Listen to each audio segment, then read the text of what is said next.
అయోధ్య రామ మందిరంలో ఏదైతే కోట్ల మంది హిందువుల యొక్క ఆకాంక్ష రాముడు కొలువుదీరినటువంటిది, భక్తి శ్రద్ధలతో పూజించుకోవాలి, మా శ్రీరామచంద్రులు మంచిగా ఉండాలి, తద్వారా యావత్ హిందూ మానవాళిని కూడా ఆయన ఒక చల్లని ఆశీస్సులు ఉండాలని చెప్పి కోరుకునేటటువంటి మరి ప్రజలు ఈరోజు మనందరము కూడా బీజేపీ చేసినటువంటి దరిద్రపు పని అయోధ్య రామ మందిరంలో రాముల వారి పేయి మీద సొమ్ముల కాడికించి మొదలు పెట్టుకుంటే హుండీల పైసల దాకా కూడా దోసుకదిన్నటువంటి దుర్మార్గుల గురించి వింటుంటే సిగ్గుతో తలదించుకుంటున్నాం.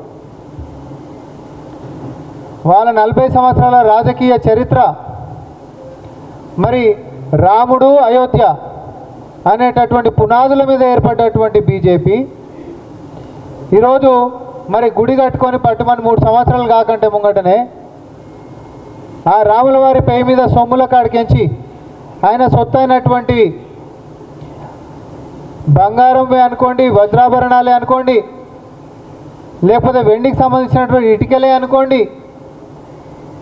హుండీల పైసల దాకా ఈరోజు మరి ఏది మిగిల్చకుండా పంది కొక్కులు లెక్క దోసుకుతున్నటువంటి బీజేపీ వాళ్ళది ఒక అసలు రూపం బయట పెట్టాల్సినటువంటి అవసరం ఉంది. మనందరం మాట్లాడుకోవాల్సినటువంటి అవసరం ఉంది. కాకరించి మొహం మీద ఉంచాల్సినటువంటి అవసరం ఉంది.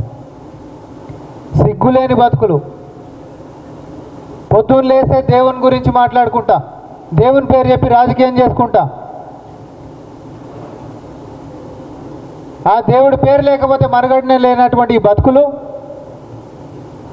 ఆ రామచంద్రుల స్వామి యొక్క సొమ్ములు, ఆయన ఆయన ఆయన ధరించేటటువంటి వజ్రాల హారాల కాడికించి మొదలు పెట్టుకుంటే ఆ గుడిలో ఉంటున్నటువంటి విగ్రహాలైనా లేకపోతే వచ్చినటువంటి రకరకాల డొనేషన్లైనా అనేక రకాలుగా ఒక్కొక్క భక్తుడు కోట్ల రూపాయల కొద్దీ ఈరోజు ఆయనకి ప్రేమతోటి భక్తితోటి సమర్పించుకునేటువంటివి ఏవైతే ఉంటాయో మొత్తం మాయం చేసినటువంటి పాపన. ఇదంతా ఎట్లా వెలుగులోకి వచ్చింది? అసలు హుండీల పైసలని మాయమే